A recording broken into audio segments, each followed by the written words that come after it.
Are you tired of manually sorting through leads to find ones owned by a specific queue? Learn how to create a queue report in Salesforce in under 3 minutes. First, we'll start a new report from the Reports tab, then apply a filter for the queue owner, and finally, save and run it.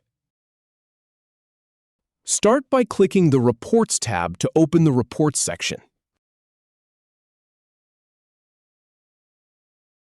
Then go ahead and click on New Report to begin creating a new report.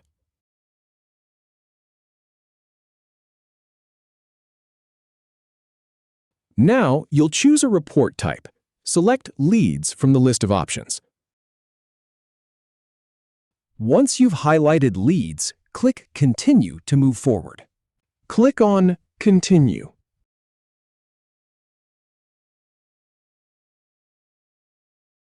Next, click on Filters to narrow down your data. In the search bar that appears, choose a filter that fits your needs.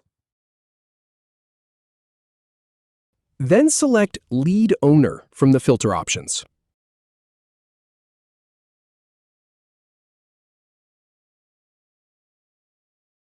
Enter a relative value, like last 30 days, to define the time frame.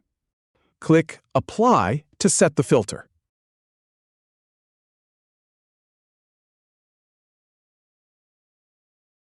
Then hit Refresh to update the report with your filter applied. Now click on Outline to organize your report's layout. In the search bar, type Status to find the status field. Select Lead Status from the results to add it to your report. Click Refresh again to see the updated data with the status field. Finally, click Save and Run to save and execute your report. That's it. If you have any feedback or if any info is inaccurate, please leave a comment below.